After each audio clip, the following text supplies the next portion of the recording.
السلام علیکم ورحمۃ اللہ وبرکاتہ۔ امتیازاً سعد آپ سے مخاطب ہے، تو آج ہم ایک چھوٹے سے ٹاپک پہ بات کریں گے کہ ہمارے معاشرے میں جھگڑا کیا ہے اور جھگڑا کیوں ہوتا ہے۔ اس کو ذرا غور سے اور توجہ سے سمجھنا اور اس پہ غور و فکر کرنا کہ سب سے پہلی تو بات یہ ہے کہ ہمارے معاشرے میں یا ہمارے ریلیٹیو میں یا ہمارے گھر میں کوئی بھی مسئلہ بنتا ہے نا، تو ہمیں تو پتہ ہی نہیں ہوتا کہ اصل اس کا جو مسئلہ ہے یا یہ جھگڑا بنا ہے، یہ تو بنا کیوں۔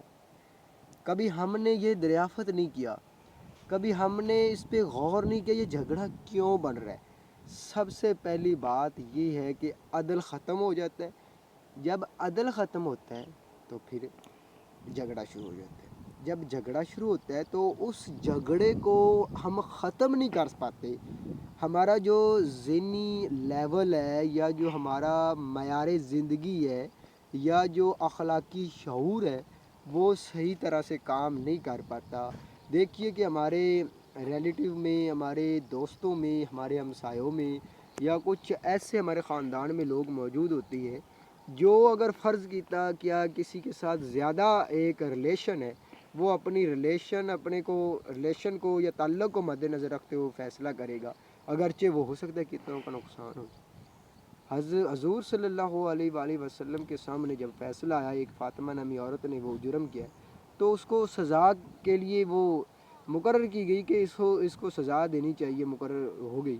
تو جو وہ لوگ سفارشی بن کے آئے گئے کہ اس کو معاف کر دیا جائے، تو حضور صلی اللہ علیہ وآلہ وسلم نے فرمایا کہ اگر اس کی جگہ میری بیٹی فاطمہ بھی یہ جرم کرتی تو اس کو بھی یہ سزا ملتی، تو لہٰذا اس کو معافی نہیں۔ پھر فرمایا کہ آپ سے پہلے بڑی قومیں تباہ ہو گئی، بڑی قومیں برباد ہوگی، بڑی قومیں ضائع ہوگی۔ اس کا یہ مسئلہ تھا کہ جب کوئی طاقتور جرم کرتا اس کو چھوڑ دیتے، کوئی نیچے والے طبقے کا بندہ جرم کرتا اس کو سزا دیتے۔ آج ہمارے معاشرے میں ذرا غور اس پہ کرے، یہی ایک چال چلن عام ہو چکا ہے ہمارے ریلیٹیو میں، ہمسائے میں یا کوئی ملکی سطح پر یا کوئی اور ضلعی سطح پر، خاندانی معاشرے میں جب کوئی طاقتور ہوتا ہے اسے معاف کر دیا جاتا ہے، ماڑا جو کمزور بندہ ہے اسے جرم کی سزا دی جاتی ہے۔ ذرا اس کو غور کرے کہ جھگڑے کو ہم نے ختم کرنا ہے تو جھگڑے کو اس وقت تک ختم کر نہیں پاتے جب تک عدل اور انصاف نہ کرے۔